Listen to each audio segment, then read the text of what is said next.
All right. What is going on, everyone? Hope you guys are having a great night.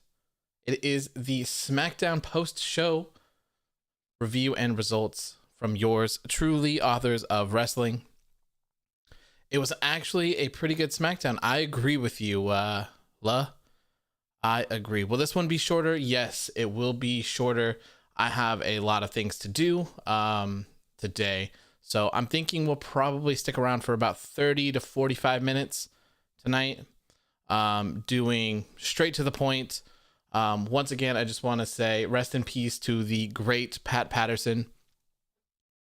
He will truly be missed. He made a lot of contributions to the wrestling industry, and he should not be forgotten. The SmackDown tribute to him was absolutely amazing. The My Way song of him performing was great. The Intercontinental match was great. I loved all of that. Aside from the ending, but we will get to that when we get there. So tonight's episode of SmackDown, we had Roman Reigns kicking off the show, followed by Bayley taking on Natalya. Then we had the Intercontinental, what was that called? The Pat Patterson tribute match with Rey Mysterio, Daniel Bryan, Big E, taking on Uncle Ziggy, Shinsuke Nakamura, and the current Intercontinental Champion, Sami Zayn. Then we had a little back and forth between Carmella and Sasha Banks, which was pretty good as well. And then King Corbin had himself some new friends here. And then we had the main event, which if you guys saw, I completely missed. I was playing with my dog prior to the show ending so that he would be a good boy and just hang out. And he cut one of his paws on something, one of his toes. So he was like bleeding all over our floors. So I unfortunately missed the entire main event, like literally the entire thing. I didn't come back till the show was over. But he's fine. He's just chilling. He's not hurt or anything. He's just got a little bit of blood everywhere.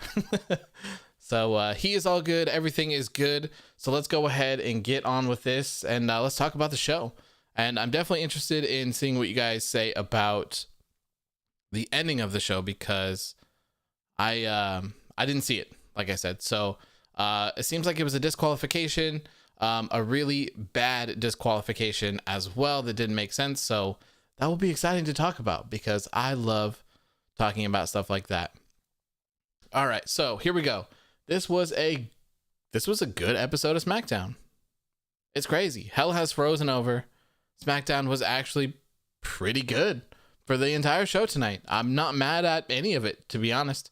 Aside, like I said, from me not seeing the main event, I'm not mad at it at all. I liked it. I liked all of it.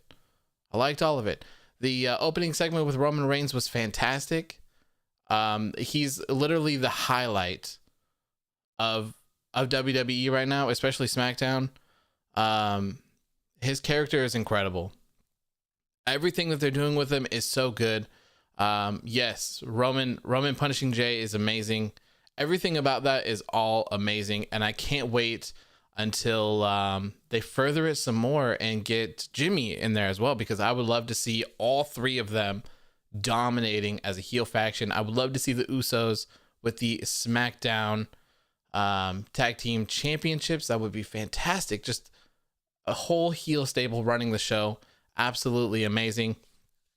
So what did you guys think of the opening segment? You guys like, you hate?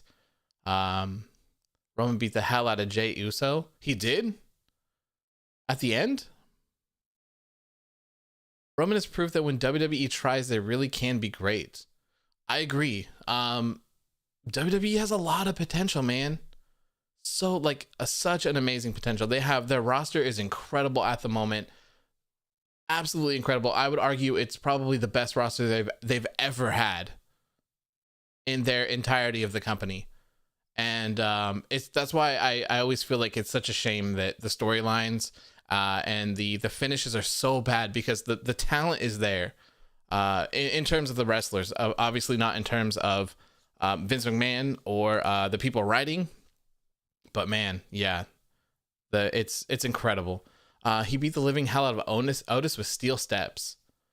Is that what caused the disc? Well, I guess we'll talk about that when we get there, I guess. Opening was great. Opening was awesome. It was a good opening segment. I'm really liking the new side of Reigns. So yeah, it looks like consensus is that everyone liked the opening segment. I don't really see what there is to dislike about this Roman Reigns. Everyone's been running a heel Roman Reigns for so long. So it's paid off. This is incredible. I couldn't be happier with what they're doing with him right now. And I believe, if I remember correctly, someone said that him and Paul Heyman kind of have a little bit of creative control over what's going on. So I'm not surprised at that either. And that goes back to that whole thing of having people. You don't necessarily have to have people write everything that they do, right? But having a say in what they're doing really helps, because you have these people who are passionate. They've worked their entire lives to get to this point. So let them be them. You know, you don't need to have some guy that's never seen them before writing promos for them. They don't know how they speak. You don't know how they act. So let these guys be themselves and get over doing what they do best. This is the perfect prime example of it. Roman has been hated forever. He's always been the golden child that gets everything. And no one's liked it. And look, this is it. This is all they needed to do. It's absolutely amazing. Can't wait for Jimmy to come back and form a heel bloodline. Absolutely, Ashton. Late on this news, but what's your opinion on the new signings? I'm happy for Zayn and the two Rascals, but where's Trey? I'm not sure. He posted on Twitter that he's not going to tell anyone. So a lot of people think he's signing with AEW. And there's a couple people that say he's staying in Impact. So I'm not sure. And noting the new merger that they're doing, I don't know. Love how they're actually building to TLC 3 weeks in advance. We usually don't get that. I agree. They're doing a pretty good job, although I do have some complaints that we'll talk about for that. WWE announced that Randy Orton will be taking on The Fiend at TLC, and they also announced that Nia and Shayna will be defending their WWE Women's Tag Team Championships against Asuka and Lana. So I feel like it's a rush for Randy and Bray to at least announce that match. They could hold off on it for a little bit to see, but I don't know. I guess we'll see. But yeah, they're building up, so I'm happy for that. At least they're not just throwing things together at the very end. Do you think Roman is the top heel in the WWE as of right now? Sure. No one else is really coming to mind. Randy Orton, but he kind of lost all of his momentum in the feud with Drew McIntyre. It kind of killed out his heat for me, especially when he won the championship and then just lost it again. I don't know, man. I don't know. So yeah, I would go with Roman. Do you think Tamina should join Roman's side? Absolutely not. Not to be rude, but I do not want to see Tamina anywhere near the sort of bloodline thing. If they want to add a female to the group, they should add Naomi, since she is married to one of the Usos. That would be my thing. Who thinks The Rock is actually going to show up? I don't know. It would be amazing to see. It would be really amazing to see. Roman Reigns versus The Rock at WrestleMania is that big fight feel. That is a huge, incredible moment. That would be game changing. That would be absolutely game changing. What do you think of Carmella? We'll get to Carmella when we get there in just a couple minutes here. Imagine having the Riot Squad and having the pay-per-view title match be the Thrown Together tag team. Yeah, I think they're doing it just because they're going to throw the title on Lana. Will Asuka and Lana win? Yeah, I think so.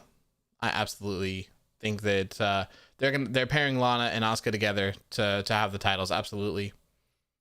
Naomi would be better in the Hurt Business. Sure, yeah, I agree with that too. I wouldn't be mad at that. You could add Ricochet in there too. I would really like to see Ricochet in the Hurt Business, especially a lot more than having him be in Retribution. The Foot Clan is literally the worst thing I've ever seen in my life. Absolutely terrible. Carmella, we'll talk about that in a second. Hold on here. Sasha Banks should join the group. Could we end up getting Goldberg versus Reigns? I absolutely hope not, because that is the kind of stuff that ruins WWE for me. It's not main event material. It's kind of grabbing from the past and just trying to capitalize off of it for what it is. Goldberg could never wrestle. His whole thing was winning, just squashing everyone essentially.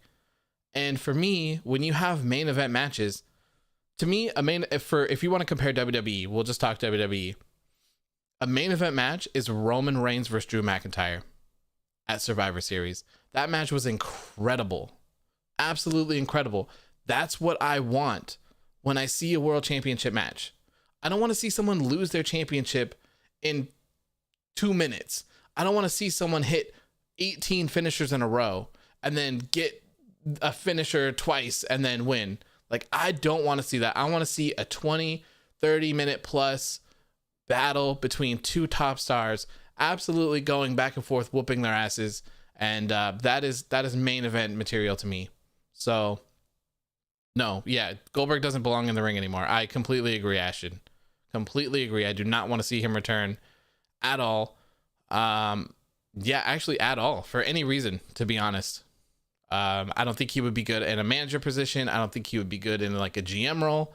I just don't want to see him back. Maybe if there's some sort of thing that's not the main event scene, if there's some sort of weird dream match between like Goldberg and Bobby Lashley or something, like two big boys or something, sure. But as long as there's no title, like if there's a title involved and it's main event, absolutely not. Keep that away from me. Absolutely away from me. Okay, let's see here. Reading through comments. Or like 8 seconds with Kofi. Yeah, that was so dumb. It was so dumb. Like, there's absolutely no reason to do that. And then they completely just kind of forgot. They hardly mentioned that Kofi was a world champion. Hardly. Marco, hey bro, can't make it tonight. I'm pretty busy, but hope everything goes to plan and hope you have a great night. Thank you, Marco. I appreciate you for stopping by. Thank you for the kind words. I really appreciate that. Steven Regal exposing Goldberg. I love that, Jaden. I love that. If you guys haven't seen that, I'm sure you can find it somewhere on YouTube. But yeah, William Regal had a match with Goldberg and just completely embarrassed him that he couldn't wrestle. Kind of exposed him for what he was. And he was not happy. He was not happy at all. You tell your show opinions on Instagram also, please. Maybe if I have some time. Maybe. I've thought about posting these on Instagram as well, but we'll see. We'll see. I'm still trying to figure out how to do all of this. The difference between being live and like actually talking and doing everything is not as easy as it seems. So I'm still trying to get into the groove of that. And you know, like I said, I have the whole dog thing. So I'm trying to fit through, make sure that I do all my Instagram stuff and my Twitter stuff that I normally do before I hop on this. That's why it's delayed a little bit as well. So I'll get into a groove and figure something out eventually. Absolutely. Okay.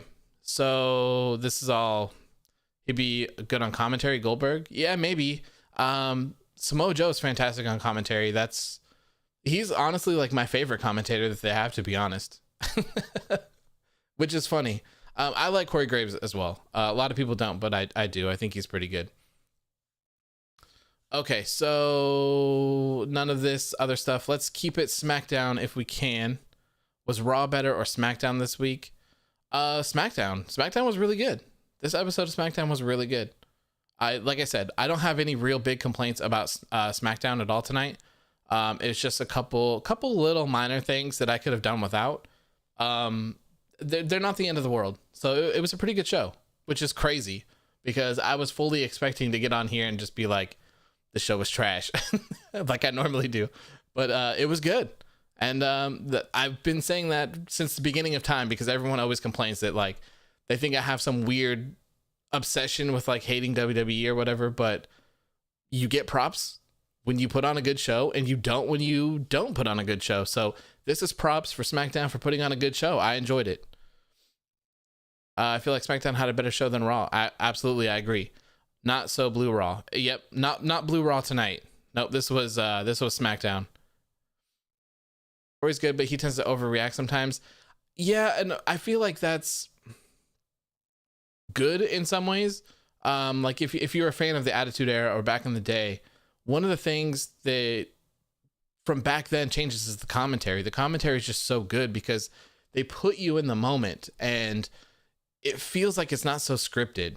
When you have JR, screaming, or you have the King being like, what? Or, like it's so good. I miss those moments. They did a fantastic job of it when Jon Moxley showed up at, what was it, Double or Nothing, right? The commentary for that was so good. I was there, but I went back and watched it and listened to it. And it was great. I love stuff like that where it feels natural. It feels like it wasn't like, okay, Jon Moxley enters now. So it's like, oh, hey, he doesn't go here. That's Jon Moxley. What is he doing? More excitement, more natural stuff, just to give it that real feel, Morrow is fantastic in boxing, but I wish he was back on SmackDown. Yeah, I miss Morrow. NXT doesn't feel the same without Morrow. Absolutely. What do I think about Big E's new presentation? We'll get to that. Let's go ahead and skip through. So we did the beginning of the show with the whole Roman thing. So we'll get on to the next segment here, which was a match between Bayley and Natalya, which I'm not mad at the match at all, but it seems really weird to have Natalya beat Bayley, especially by submission, because for me, I don't know if you guys look at this differently, but I look at submissions being like a more, I wouldn't say disrespectful, but I see a submission as being like a more legitimate win, as to rather than pinning someone. Making someone tap out is kind of like a shame, like you should be ashamed of yourself that you had to tap out. You were in full control and you decided you couldn't handle it anymore. You decided to take it out. It's not like you're being kind of knocked out or not able to do anything for 3 seconds, which would be the pin, obviously. So very weird choice to have her lose. And she wasn't in the hole for very long. And Bianca Belair didn't distract her or anything. So I don't quite understand. I guess I don't know. I probably would have complained if Bianca Belair distracted her, but I would have preferred to see Bayley get the win, and just kind of, be like, hey, I'm the great one. You haven't really proved yourself here. Cool. You were cool on NXT, but that's about it. SmackDown's my show. I'm the longest reigning SmackDown Women's Champion. So deal with it, kind of thing, where that way when they butt heads, finally, you're like, okay, this is a big fight feel, right? So we have Bayley, who's the longest reigning SmackDown Women's Champion. That's a huge thing to have. And then she's been picking up wins and everything. And then Bianca's kind of like challenging her. She's picked up a couple wins herself. Button heads like that. It would have been a great match. And then it would have been a fantastic way to propel Bianca Belair up a little bit as well.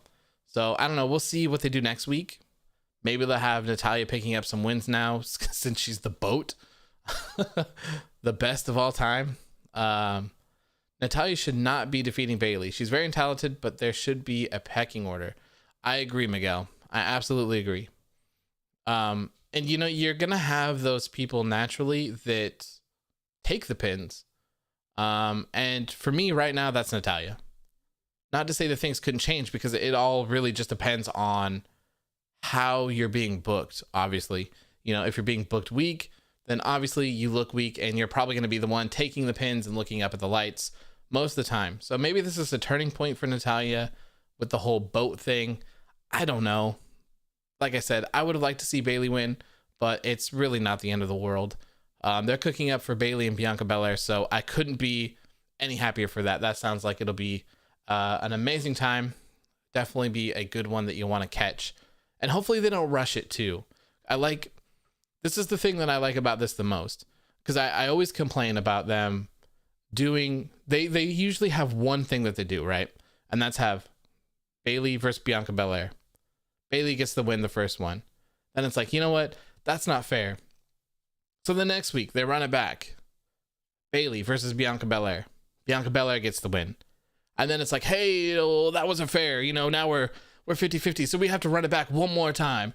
And then they run it back another time, and then Bayley cheats. So Bianca Belair technically wins by disqualification. And then it's like, oh, that's not fair. So then it's like, oh, we're going to have this huge match at TLC.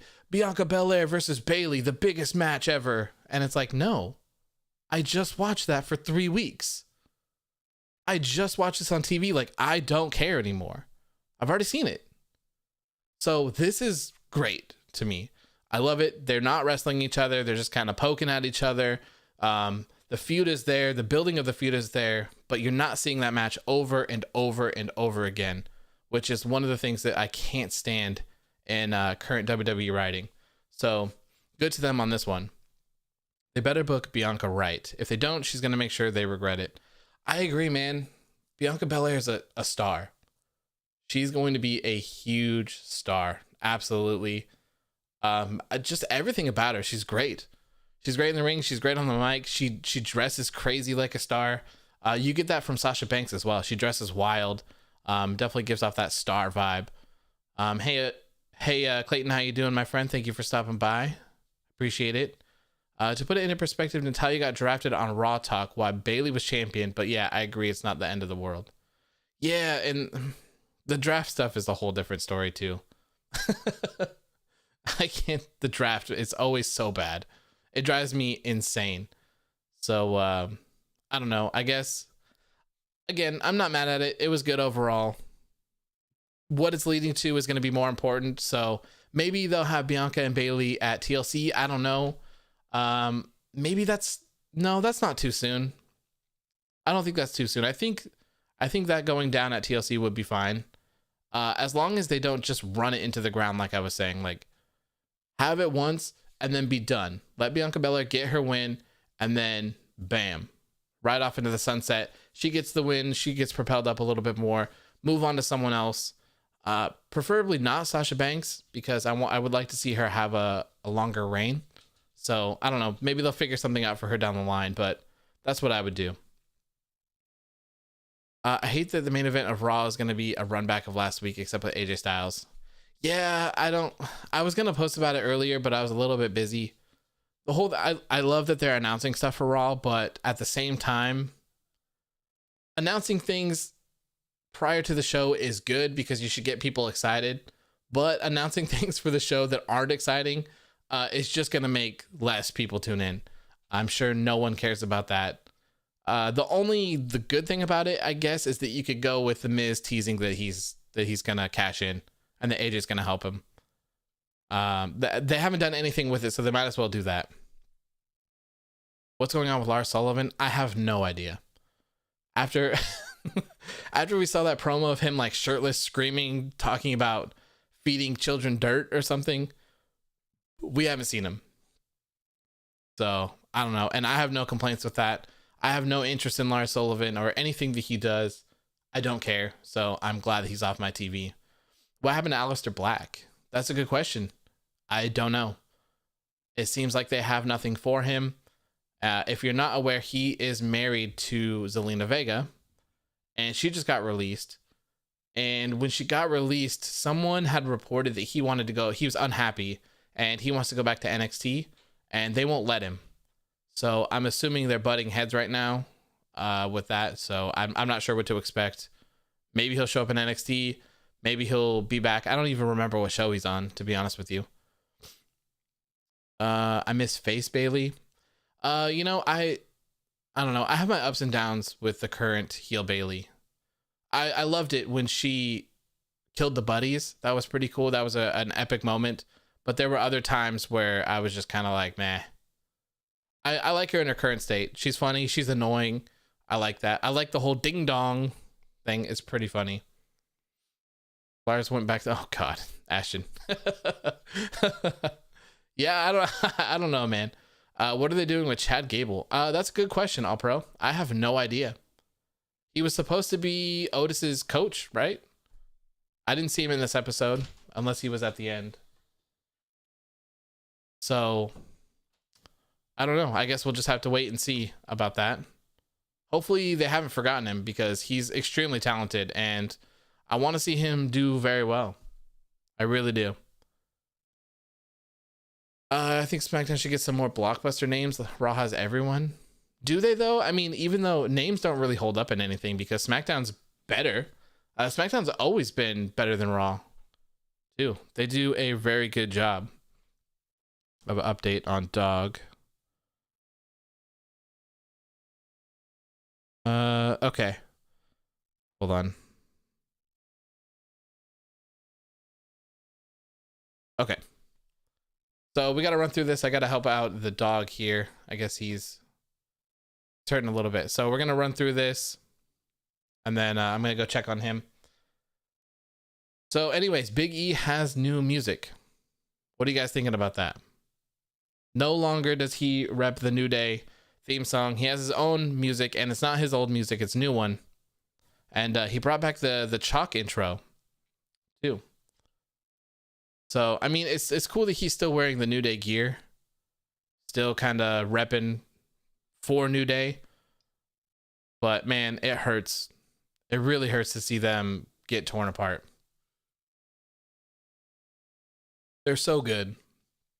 I mean, at least he didn't turn heel on them.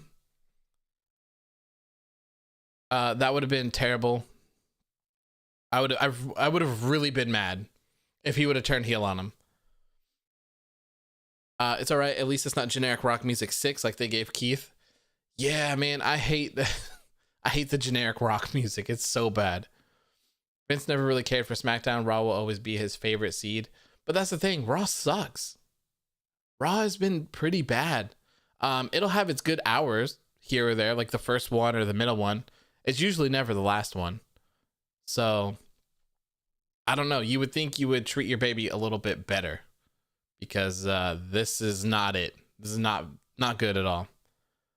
That theme ain't enough. I need 5. Yeah, I'm surprised they didn't do that, but maybe they just don't want to bring back that whole gimmick. Or maybe it's coming. I don't know.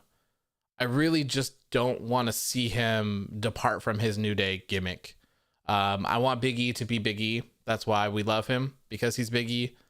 I don't want another generic tough guy type stuff. They did it before. I think Big E is world champion material as he is. I don't think he needs to change at all. This is the whole thing too is like, you get these people, they get over, they get popular, and then you're like, okay, now that they're popular, I'm going to change them to be what I think they should be. And then it just doesn't work.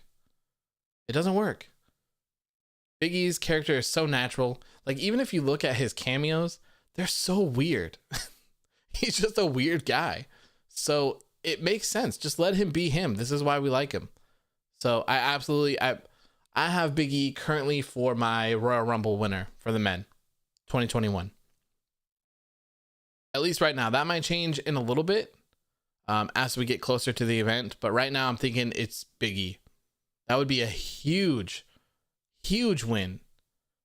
And if you want to know for the women's, I have it being Bianca Belair as well.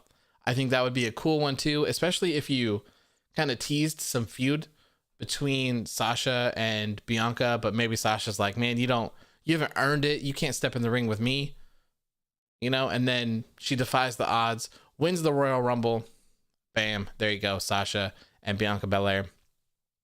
I pray to God I pray to God. I pray to everything holy. I pray to our good Father, Father Rollins, that the rumored Royal Rumble finish does not happen, at least this year. It seems like it could. It really seems like it could with everything that they're doing with Lana. But please, God, I do not want to see that. If you guys don't know what the rumored Royal Rumble finish is, and it's not rumored for this Royal Rumble at all, it's just apparently something that they've been kicking around. So apparently what they want to do is they want to have the 30th entrant win it automatically. So in theory, you would have numbers 1 through 29 will have all entered. Everyone's in the ring except number 30. There's only 2 people left in the ring. They knock each other both out. And then number 30 would come to the ring. There would be no one else left, and they would just automatically win.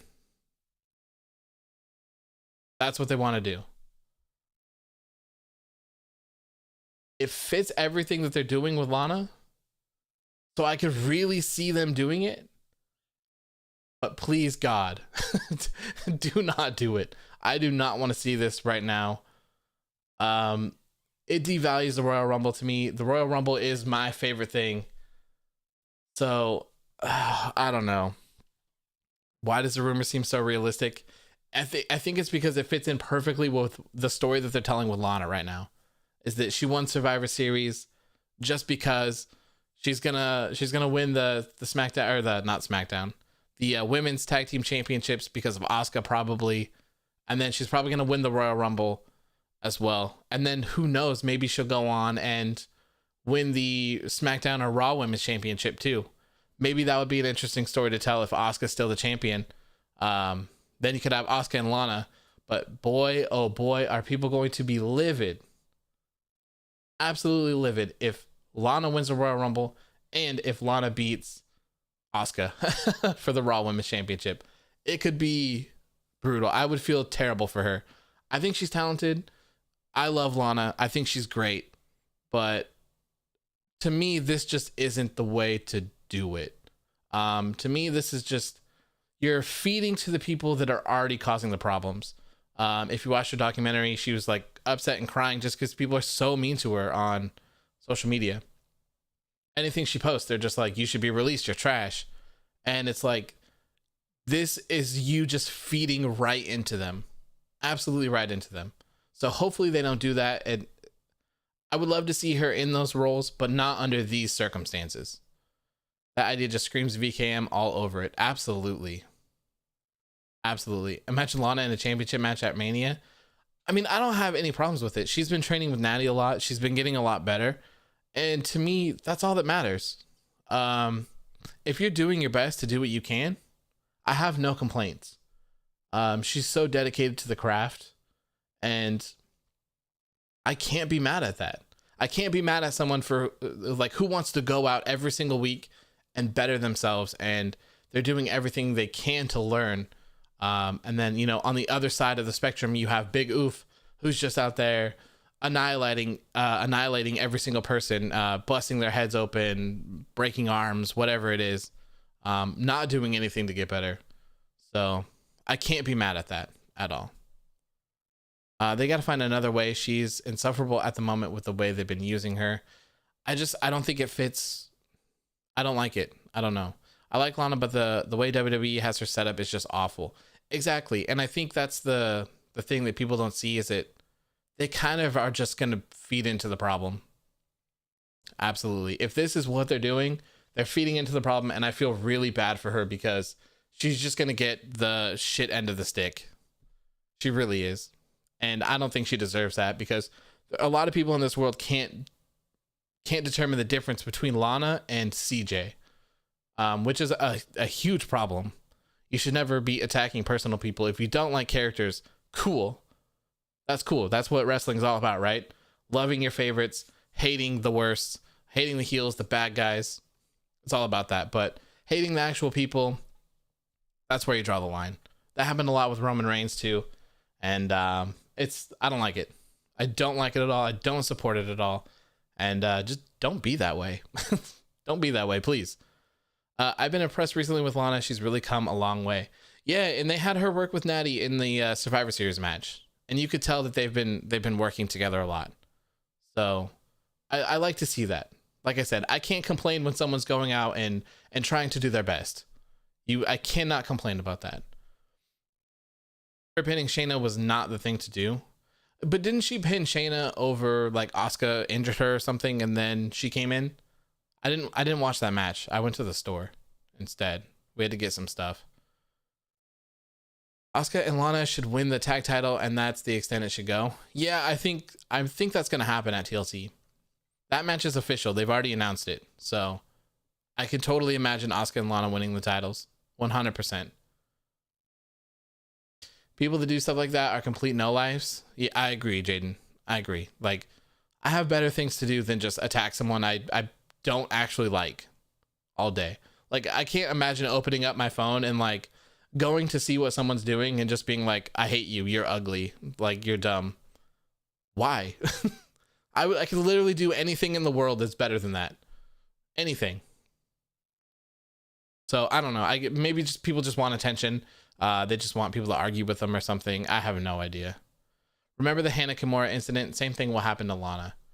See, man, I brought that up. I talked about that when that happened. It was such a shame. That whole incident.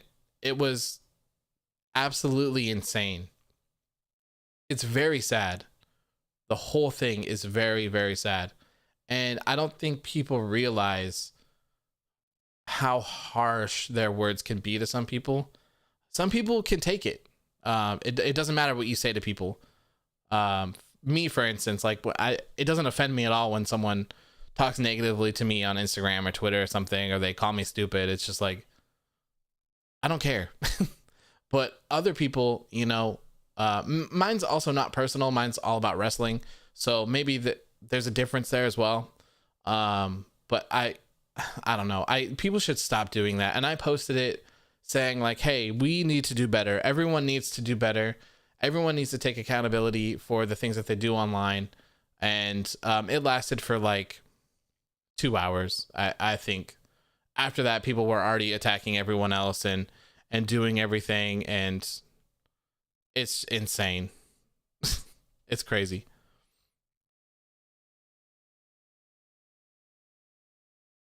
All right, here. All right, let's see what we've got next.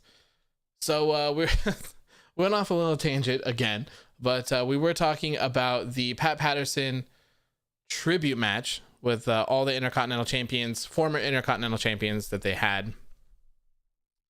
Hold on, I'm trying to read some comments here. Asuka's boring.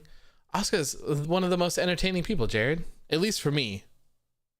I enjoy Asuka, especially when she's not speaking English and she's just jumping around, dancing, having a blast, screaming. I love that. What if WWE makes plans to have Lana versus Nia in a tables match at TLC? Rachel, they have already announced they have Shayna Baszler and Nia Jax taking on Asuka and Lana at TLC, and it's for the women's tag team championships. So you kind of got your wish there. They will both be somewhat in a table match. Actually, I'm not sure if it is a TLC match. It's probably just a regular match, but knowing them, they might change it down the line. Okay, so anyways, we have this Pat Patterson tribute match. As I was saying, Rey Mysterio, Daniel Bryan, and Big E taking on Uncle Ziggy, Shinsuke Nakamura, and the current Intercontinental Champion, Sami Zayn. This match was fantastic. I hate six-mans. You all know that I hate six-mans. At least WWE six-mans for the most part. But this was a good match. I enjoyed it. Obviously, they did the WWE route, and they had Daniel Bryan pin Sami Zayn, of course. Which, whatever, at this point, I guess. It always seems to be their way of, if it's not a championship match, the champion loses. If it is a championship match, the champion wins. So maybe they're going to run back Daniel Bryan and Sami Zayn next week. And then he'll probably beat him again. And then they'll have a TLC match where Sami will probably beat him. I don't know. Maybe they'll have a multi-person match. You know what they should do is maybe have Daniel Bryan, Big E, and Rey Mysterio fight each other since they were the winners. And then the winner of that match can take on Sami Zayn at TLC. It's stuff like that I would way rather prefer to see than having people just constantly battling back and forth, because we don't need it. We don't need to see it at all. Have tournaments, build people up. Wins and losses should somewhat matter. You don't have to die on them or live by them, but they shouldn't be an afterthought, is all I'm saying. They should play a factor in things.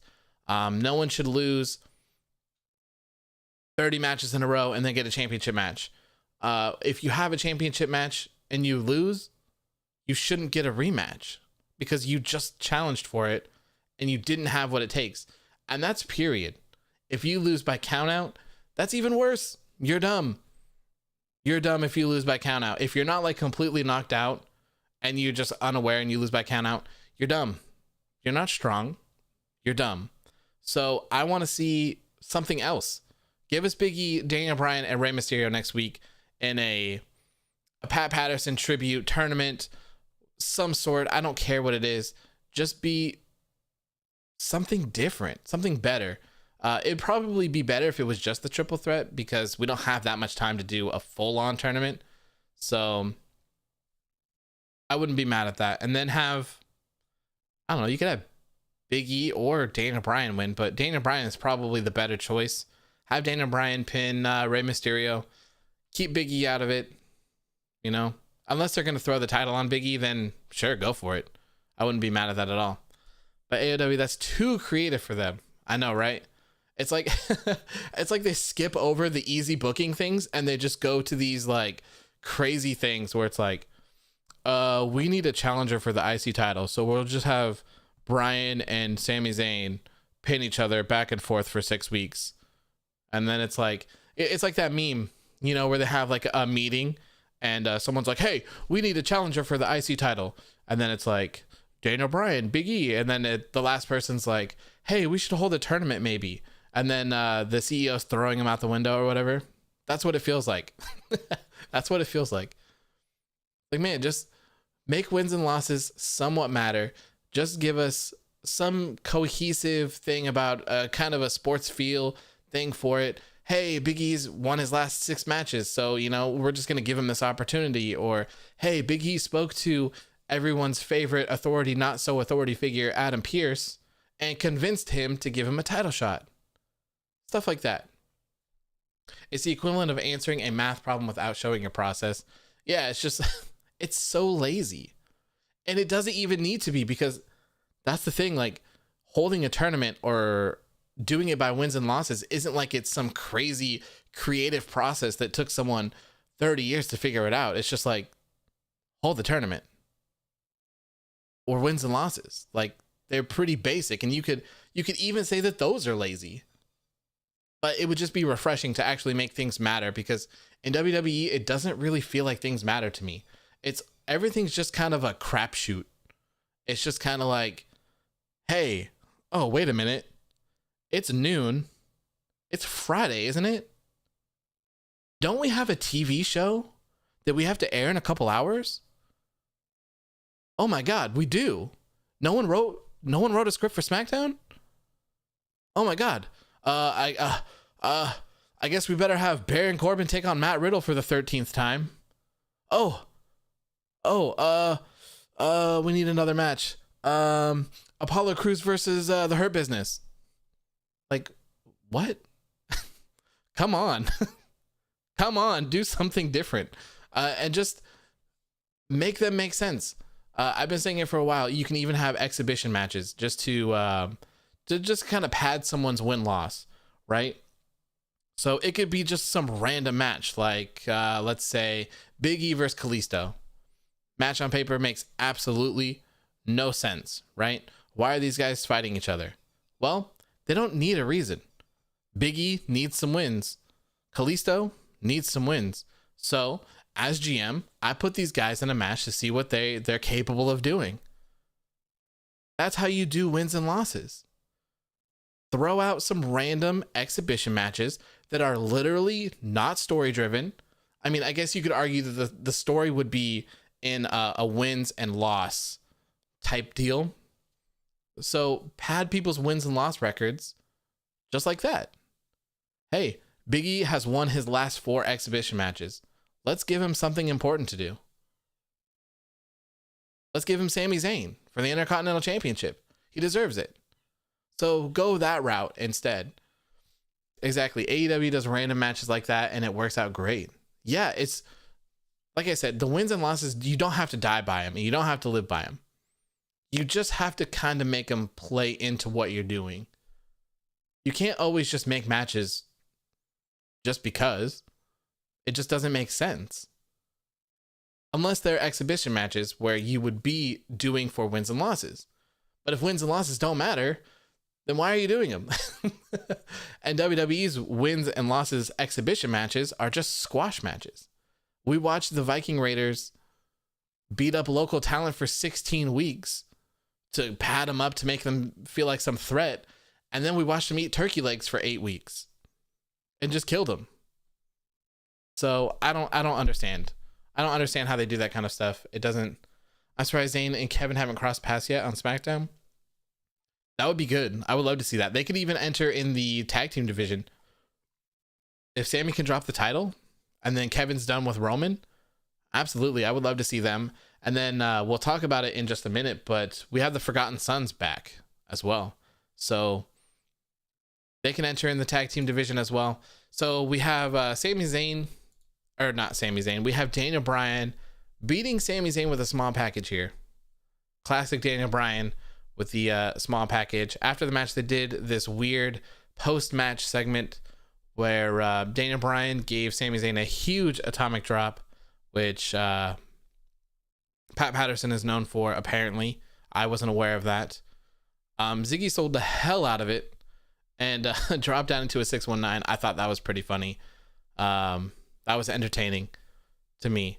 So yeah, give these 3 next week. Put them in a triple threat. Crown a number 1 contender for Sami Zayn. Whatever happened to Dimples Carrillo? Did he finally get arrested? I would hope so. I would hope so, because you can't have this man's running around doing nothing. He needs to be locked up. He's committing crimes backstage. He's probably stealing everything from catering. He's probably plotting to steal championships from people. He's probably breaking up relationships. He's a terrible man. Terrible man. Absolutely terrible. One thing I love about AEW is title feuds have both wrestlers going in strong and not having meaningless matches before the big match. Absolutely, Warrior. Absolutely. I agree with you completely. They do that well. They do that well, and they do their tag team division well. I don't have very many complaints about their booking, at least. It was really bad with the TNT Championship for a little bit. The tossing around with Brody and then Cody and then to Darby. I hated that. I bet Carrillo is the reason Andrade hasn't been seen in weeks. I bet you're right. I bet you're right. He probably drugged him. He probably drugged him once again. You know, and he's probably the one that drugged one of the Street Profits, if you guys remember that. Montez was poisoned. It was probably Humberto Carrillo. I wouldn't be surprised. I wouldn't be surprised. And I wouldn't be surprised if he fabricated that video as well, with it being Zelina. He probably edited that in. He probably hired someone. Billy Kay for GM. Book it. I agree, Jared. I would love to see Billy Kay as an annoying GM running around, making matches, causing problems. On one show, though. I don't think I'd want to see her on both. Just one. And it's kind of interesting that they didn't do any of that tonight. They didn't have anything with that. Carrillo is one slick son of a gun. Absolutely. And that's why he needs to be locked up. Absolutely. He's locked up, throw away the key. Locked up and throw away the key. So now we have the next match of the night. We have the former Forgotten Sons, Wesley Blake and Steve Cutler, joining up with King Corbin. It's a very interesting pairing. And I'm honestly not mad at it at all. It'll be interesting to see how they fit in with him. Suits with hoodies is kind of an interesting attire. But I'm very happy to see them back and doing something. It's a real shame that they just got thrown to the side for no reason, because it literally looked like SmackDown had some plans for them. And then Jackson Riker said some political stuff on Twitter or something that people didn't agree with. And he was under fire for like a couple days, I believe. I don't remember what he said or what he did or whatever it was. I just know it was political, and I know it pissed a lot of people off. And unfortunately, because of that, Blake and Cutler were kind of thrown into that loop and just thrown off TV completely. And that was so long ago that it's a huge shame. It's a huge shame. They didn't do anything. They had absolutely nothing to do with it. They were just kind of tied in with it. Jared says the Forgotten Kings. I like that, actually. I actually really like that. That's good. I don't know if they'd want to bring in the Forgotten type thing, because that might kind of play into the whole Jackson Riker thing, but I like that. I like that. Aside from me hating that King Corbin is still a king, because God, it's been going on for over a year and it's terrible. It's absolutely terrible. King Corbin does not need to be a king anymore. He just needs to be Baron Corbin. The gimmick is old. It's stale. It's done absolutely nothing for him. He's been in the thing. Corbin is really talented, but unfortunately he gets booked in the worst feuds, and the feuds that he gets booked in last 10 months longer than they should have. So it really hurts him a lot. And he's really good. I think he's a fantastic heel. His moveset is one of the better ones. The End of Days is one of the more protected finishers, if I recall. So he's great overall. He literally just gets the shit end of the stick every time. Every time he does something. Corbin should go back to the Lone Wolf 2016. That was enjoyable. I like that too. I liked it too. And a lot of people will probably disagree with me, but I liked the GM King Corbin. I like the GM Baron Corbin as well. I think it was just a little fun thing to do. And I've said it a couple times on Instagram, but I'll say it here again. That was when Braun was the Money in the Bank briefcase holder. And for it, Braun went in and cashed in for a match, if I remember correctly. He handed him the briefcase to make a match. Constable Corbin, yes. So, here's what I'm saying. Everyone hates Corbin, all right? Braun Strowman came into his office and gave him the Money in the Bank briefcase. He should have cashed it in and won the Universal Championship. Imagine the heat. Oh my God, people would have been livid. Absolutely livid. They would have been so pissed. It would have been so good. It would have been so good. And then he could have been champion, and then he could have been like, hey, I'm the GM. Like, I'm not wrestling. No, I'm not making this match. I'm in charge. I'm not wrestling you. I would have loved to see it, but they didn't pull the trigger on that. Should Corbin go to the mid card? I'm fine with Corbin in the mid card. I'm fine with Corbin doing anything other than just feuding with someone for 13 months, because I can't stand it. I can't stand to look at the same thing over and over and over again, and I can't stand the king gimmick anymore. It's overstayed its welcome by 10 months, like everything else that they give him. We need to have another King of the Ring, and we need to have Xavier Woods win it. That's all. I want to see Xavier Woods win the King of the Ring. It would be so good. The man deserves it. He does anything and everything for this company. The New Day absolutely kicks ass. They're always on top. You know, Kofi, he was world champion, so he had his thing. Big E was split from them and taken, so now he's doing his own thing. So why not have Big E and Kofi support Xavier Woods in his singles career? You know, they're always bigging each other up. They're always there for each other. They're always fighting for each other. Biggie and Xavier fought super hard for Kofi to get the WWE Championship match, and they were like trying to pull the strings. They were trying to take it away from him and yada yada yada. So have them do the same thing for him, or at least have Kofi do it since they're on the same brand. You could even have Big E talking up Xavier Woods on SmackDown, saying like, hey, my best friend, my bro, my partner in crime, like, he needs to be Intercontinental Champion, or I guess United States Champion in this case, something like that. He needs to be the King of the Ring. King Xavier. Oh man, it would be so good. So good. And he's, like all of you were saying, he's so underrated. Xavier Woods, he's good in the ring. He's not good in the ring. He's fantastic in the ring. He's excellent. He's fantastic on the mic. He has everything you need. He has all the qualities. He has the look. He's got the moves. He's got the talking down. He's got it all. Let's pull the trigger on it. Let's give other tag teams some time to shine.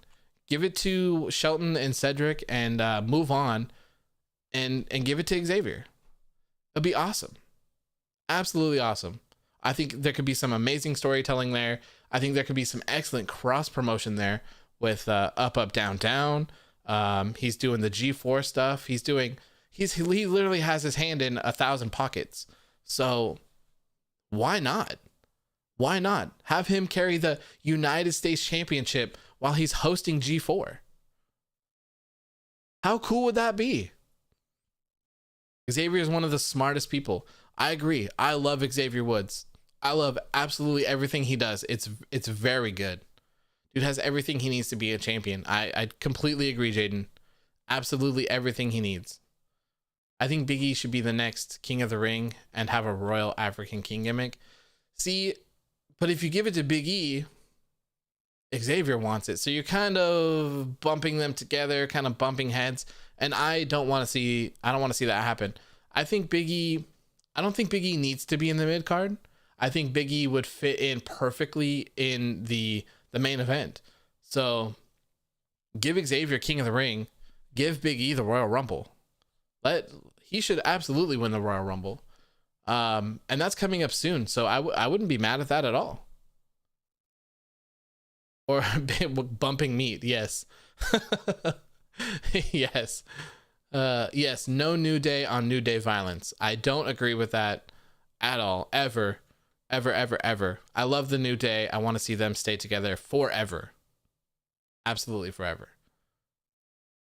Big E to be Akeem from Coming to America. Give me King Xavier Woods, okay? That's all I want. Xavier has been great ever since his tag run with Kota Ibushi back in the Indies. I had no idea that Xavier tagged with Kota Ibushi in the Indies. That's crazy. That's one insane tag team. I'm gonna have to look that up. That's very interesting. Roman is state champ for like 3 years. God, at this point, I wouldn't be mad at that. Xavier is also great for their mainstream media coverage. Absolutely. I agree, Warrior. Absolutely. Okay. So anyways, let's get back to SmackDown. We got off topic here again. Anyways, the Forgotten Sons, Wesley Blake and Steve Cutler, joined up with King Corbin tonight to take on the Mysterio family. That's right. You guessed it. King Corbin versus Murphy Mysterio. And I don't quite understand what's going on here. Last week, they had the same match, and the Mysterios were kind of bumping into the match, cheating, being heels. So I don't quite understand what is going on for that. That doesn't make any sense. And then we ran it back this week. And this time, King Corbin and the Forgotten Sons were the ones doing all the interrupting. So I don't quite understand what they're doing here. I don't know who the bad guy is supposed to be here. But the one thing that I do love that they mentioned on commentary was that Wesley Blake and Murphy Mysterio have history together. They were tag team champions. They were a tag team together. So I love that they mentioned that. I feel like they could have played on it a little bit more, but they did mention it, which is pretty cool. We could see some interesting stuff come from that. it was fine. I just hate 50-50 booking. I do too. And I'm not sure where this is going to go. Like I was saying, I'm assuming they'll run a 6-man back next week. King Corbin and the Royal Wolves. I'm not mad at that name. If they're going to keep the King gimmick, they should give him some sort of King gimmick name. As a stable, as a team. They're forming up a lot of stable teams in WWE recently, and I'm not mad at that. Do you believe they'll give Rey and Dominic a tag team title in the future? I wouldn't mind that. I don't see why not. Rey and Dominic as a tag team would be fantastic. Both of them, Dominic Mysterio is very impressive in the ring for what he is, and how long he's been doing it. He's great. So I don't see why not. There's no other real tag teams. We have the Street Profits, everyone's favorite uncles, Rob and Ziggy, and we have Shinsuke Nakamura and Cesaro.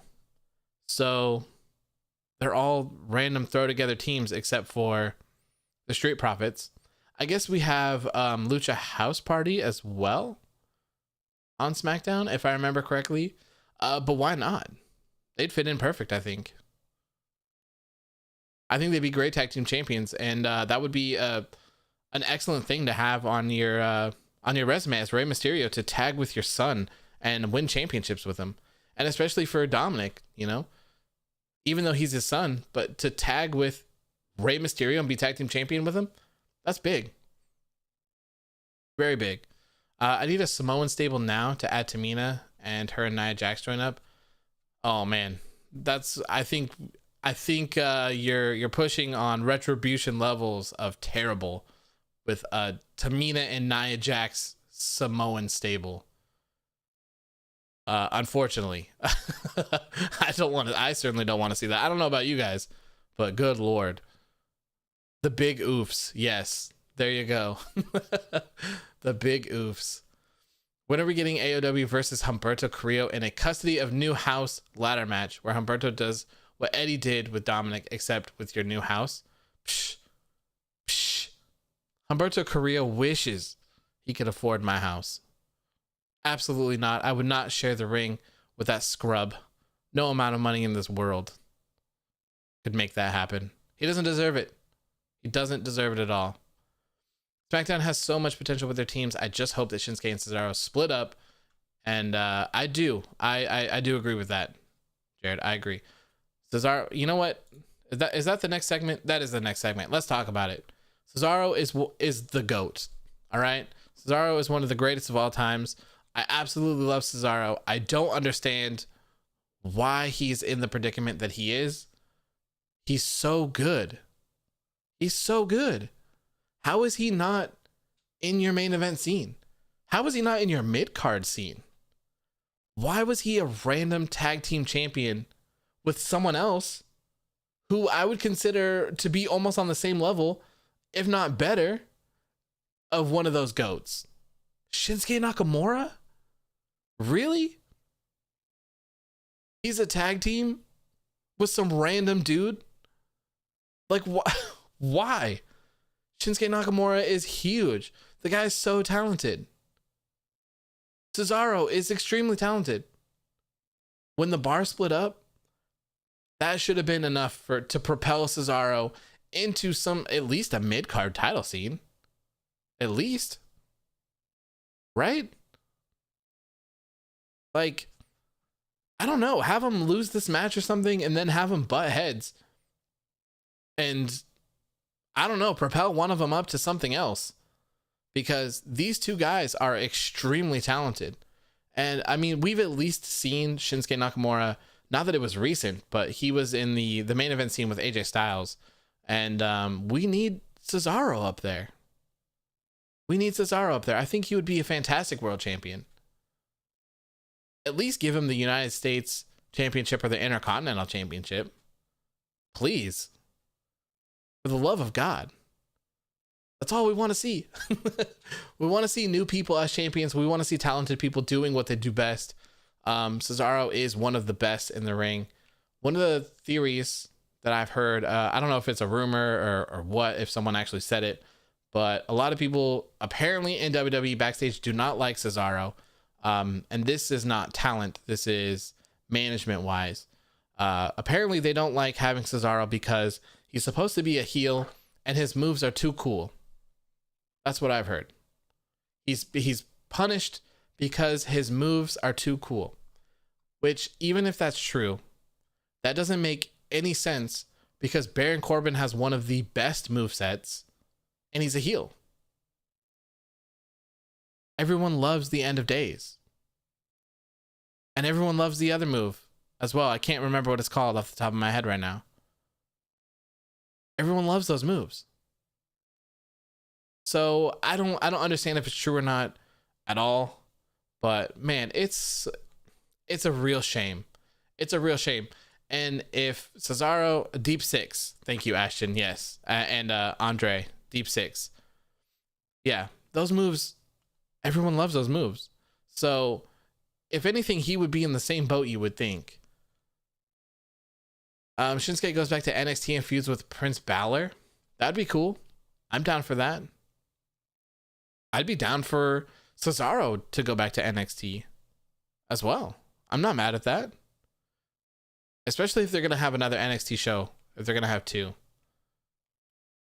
Question. Why is that when great talented wrestlers that succeed in NXT and become champion NXT, and when they get called up, go to the main roster and they're treated badly?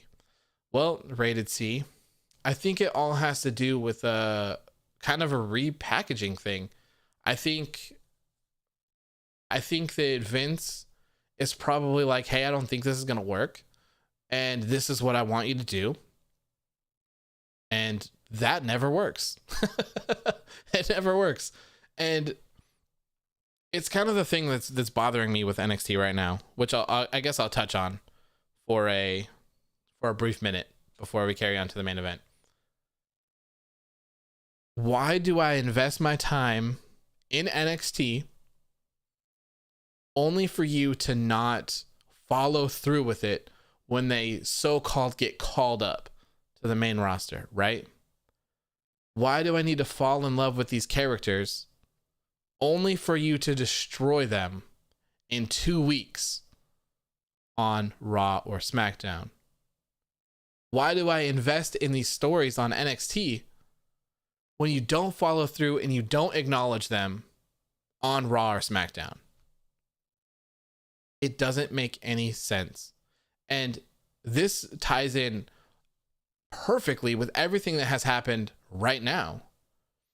Keith Lee, double champ, right? NXT North American champion, NXT champion. What does he do? Relinquishes one. Or did he relinquish both? He relinquished both. I don't remember. Whatever. He was double champion, and then all of a sudden he's on the main roster, right? You have this guy who had his look, had his theme, and then he debuts and he is not who he was just a week before. You cannot do that. And then, not only that, he lost to Cross at TakeOver. Okay. He relinquished the NA title and lost the NXT to Cross. Okay.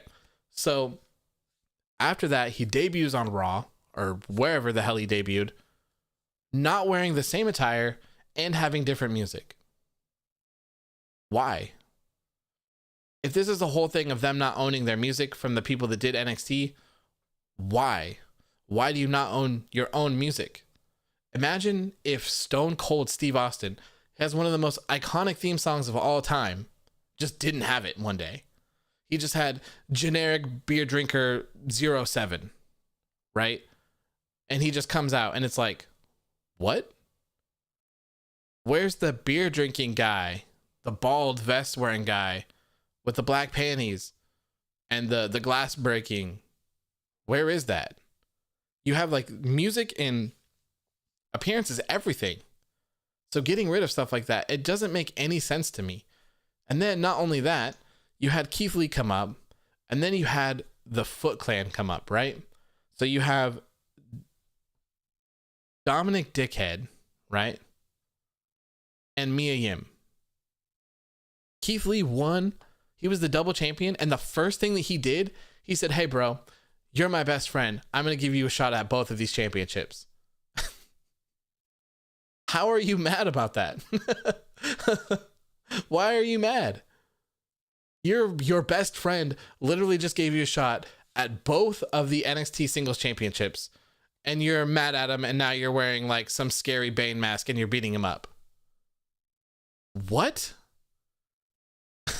Like, it makes no sense.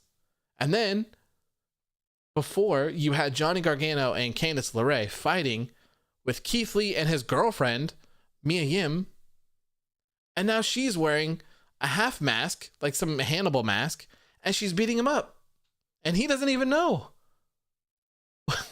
What?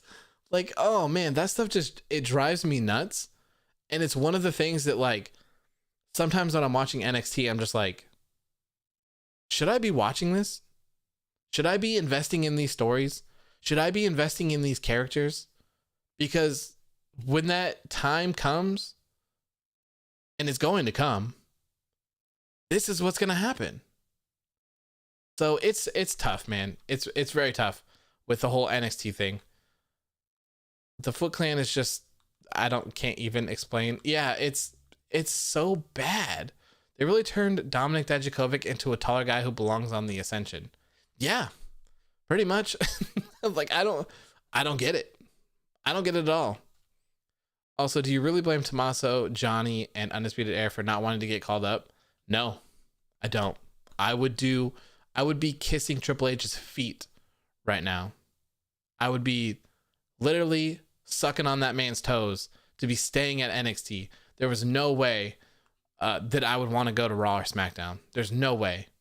Adam Cole might be one of the few to get away with it, but I don't know, man. I could see almost everyone falling into some sort of weird, crappy gimmick. The problem is Vince doesn't trust younger stars, and he does with legends from back in the WWF and Attitude Era. Yeah, Jared, and that's the whole thing. Like, you should be building your new stars. That's what WWE is lacking right now. They have no stars. Where's your John Cena's? Where's your CM Punk? Where's your Undertaker? Where's your Stone Cold? Where's your Kane? You know? Where's your Mankind? Where's your The Rock? Where are these people? They don't have them because they're not building them. Most of those people have transcended wrestling, especially Stone Cold, The Rock, John Cena. I don't know if I would argue about CM Punk transcending wrestling, but he might because of the whole pipe bomb thing.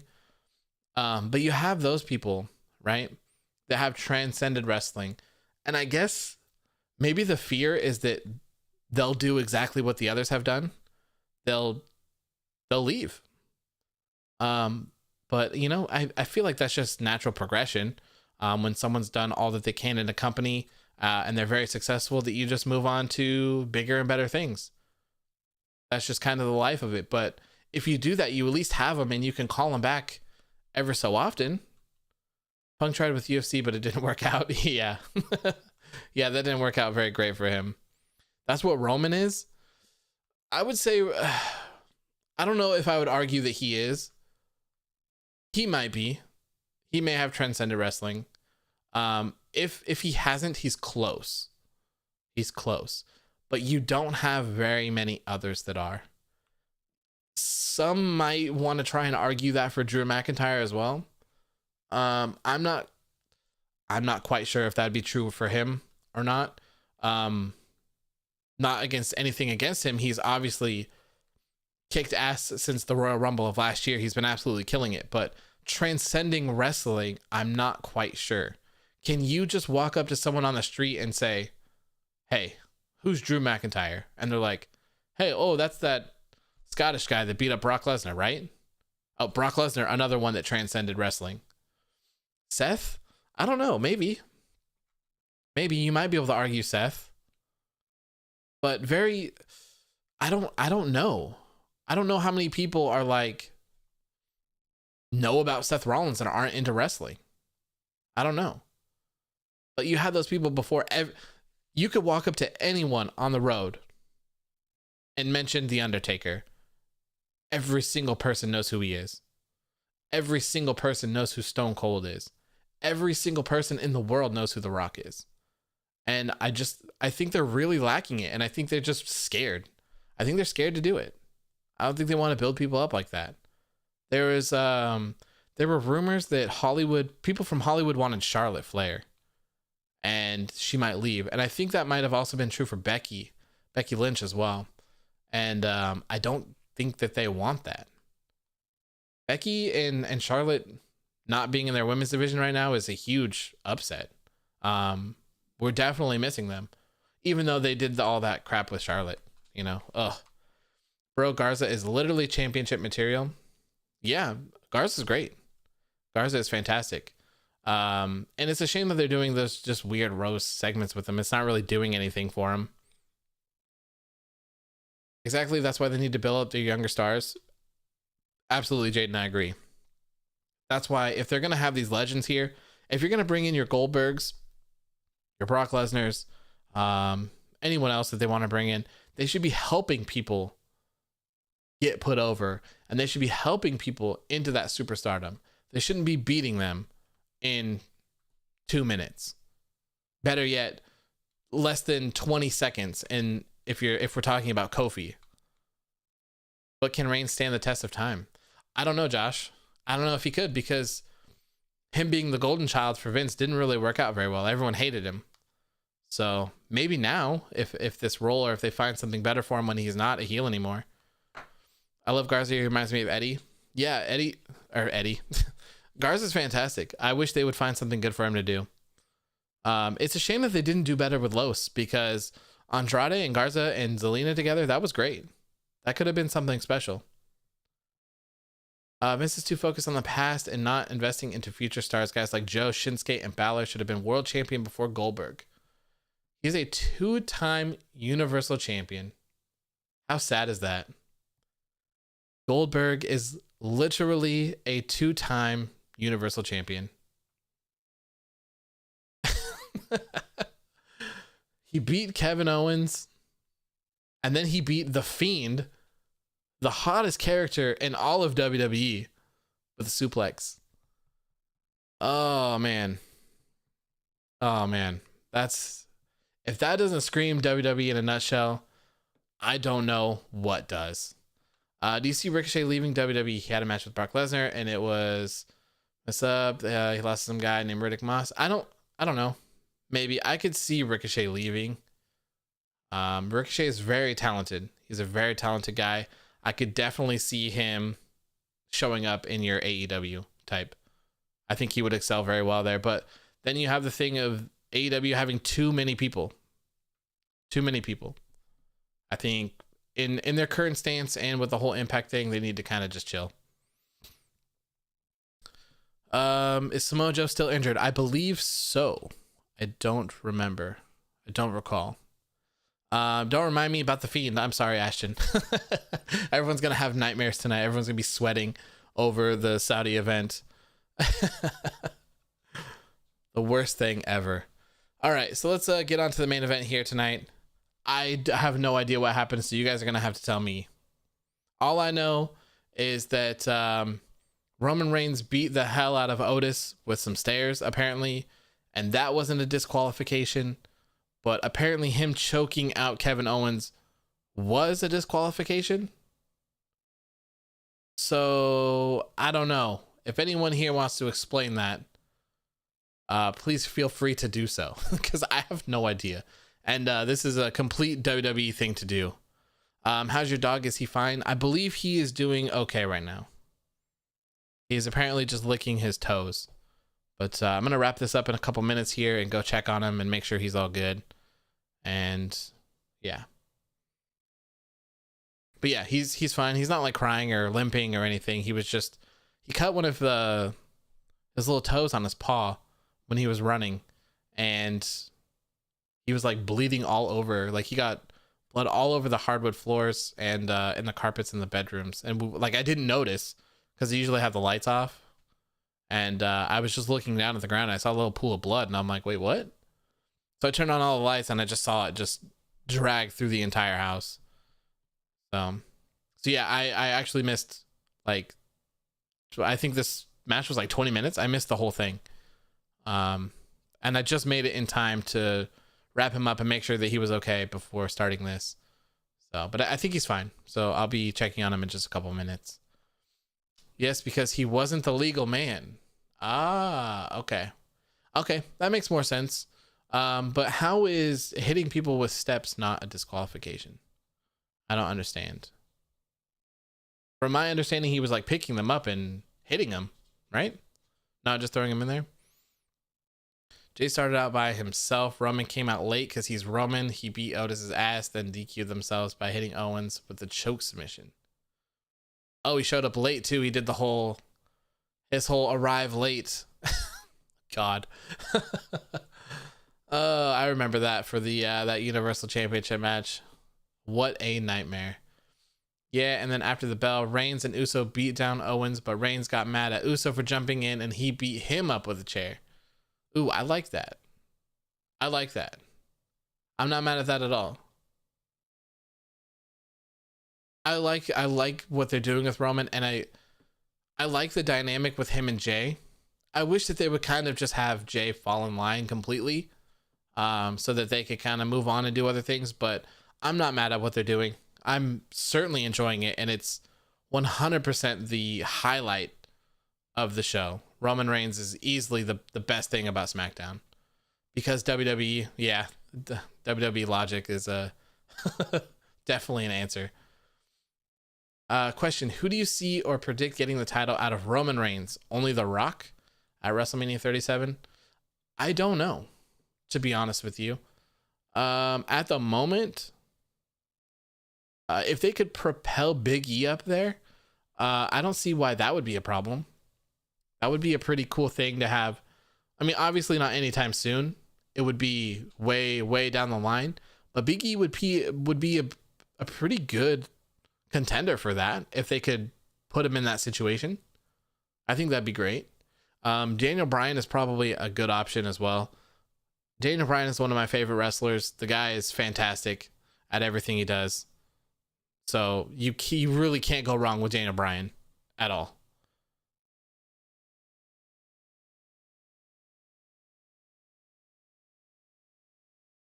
Let's see, got text. Okay. So yeah, Big E and Daniel Bryan, those scream fantastic options to me. Fantastic options. Roman is the best thing in WWE right now. We're not talking about NXT because that's just pure gold. How do you feel about solving the Theory masked incident with Gargano? So there's apparently 2 more Scream Ghostface guys. Johnny Gargano posted a picture of it on Instagram, and you can clearly see that one of them is Austin Theory again. I don't know who the other 2 are. Their faces, I don't recognize them. If you guys want to go take a look, just go to Johnny Gargano's Instagram, and he has a picture with them.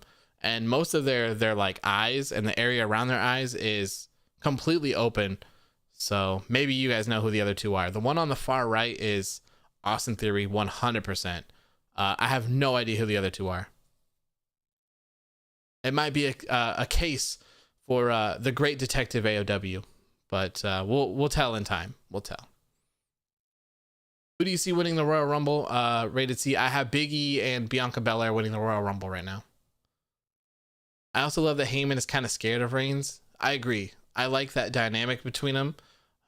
He's always staring at him, invested in what he's doing. I really like that. I really like it. It's a nice touch, and it's honestly, it's some of the small things that matter the most in wrestling. Randy Orton's really good at doing those small things, and Paul Heyman's doing a great job of that right now with Roman Reigns. This whole story with Roman Reigns is perfect. Honestly, it's very, very good. I would love to see Drew and Roman at WrestleMania title for title. That would be an interesting thing if you had. Well, this would be interesting.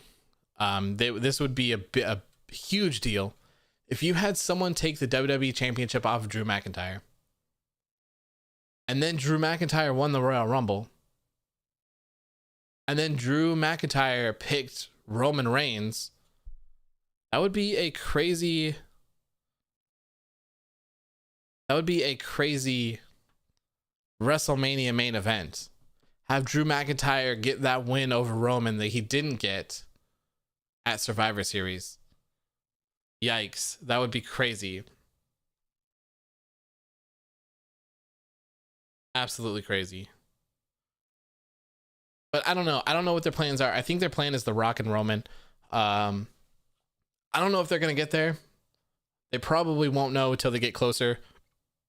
If they can get The Rock with the schedule, with his movies or anything. So I think it's all up in the air at the moment. I have Daniel Bryan winning the Rumble and he'll face Roman at Mania. I wouldn't be mad at that at all. That would be a great main event. It's rumored that one of the other two is Josh Briggs from Evolve. I'll have to take a look at Josh Briggs and see. Detective AOW found a case he can't solve. No, that is false. Detective AOW was not on the case yet. He has not been called. No one has called that magical number. That is 1-800-NOTEVIL extension 1. That's how you reach Detective AOW. Do you think for War Games that when they aren't in the match, they're going to be in those perches or locked in a cage? Probably locked on a cage. I think that's what they always do. Locked on a cage at the top. Detective AOW needs to discover why Carrillo got U.S. title matches at TLC and the Rumble. Was threatening and backstage foul play by Carrillo a factor? Absolutely. I think he was blackmailing Vince McMahon or something like that, drugging him. He definitely had him in his control, 100%. And I think it finally caught up to him, and that's why he's not on TV. It's the only logical explanation. Heyman co-hosting skills is money on the Talking Smack show. See, I don't have time for all that. Like it's too much content, way too much content to watch Raw Talk, NXT, SmackDown, and then us Talking Smack, and then like a pay-per-view. Way too much. What are your thoughts on Sasha and Carmella face to face tonight? I liked it. I like how Carmella has returned but hasn't wrestled. I think that's fantastic. You don't have to showcase talent by having them wrestle every week. And NXT has done a really good job at that.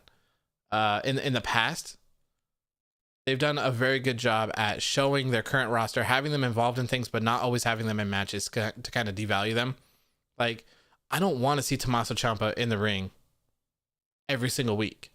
He's a star for NXT. So when this guy steps in the ring, I know it's a big deal, and I know it's a match that I gotta watch. So I like how they do that. I like how they do that. All right, I gotta wrap this up though. I need to go check on the dog and everything. Never doubt the great Detective AOW. Absolutely. If there's one message that sticks with you from the stream tonight, it's never doubt the great Detective AOW. He knows all, he sees all, and he solves all. All right. That's going to be my new slogan. Okay. What about Edge? Will he be at Mania? I think that is the plan. I believe that is the plan. I think they still want Edge and Randy Orton to run it back again, but there's rumors of Edge and Beth Phoenix versus The Fiend and Alexa Bliss as well.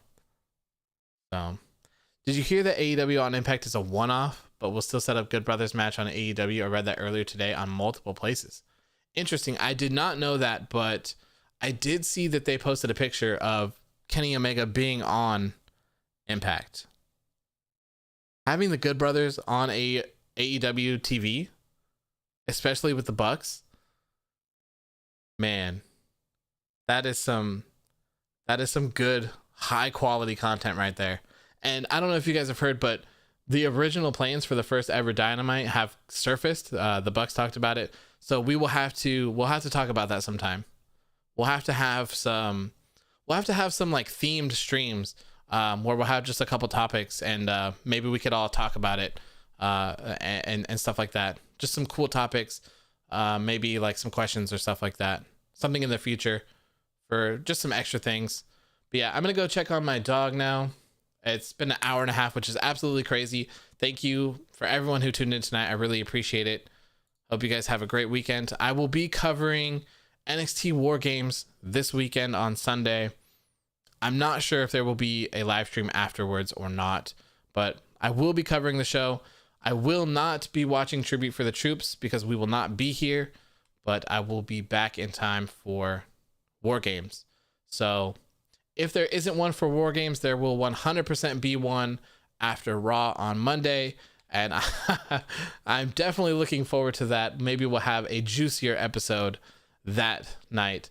So, yep, you'll be able to find me on Monday between, I don't know, 10 or 15 minutes after Monday Night Raw ends. And as always, I will post on Instagram and Twitter as well before going live. If you guys enjoyed the show tonight, please make sure to subscribe. I really appreciate it. It's been insane.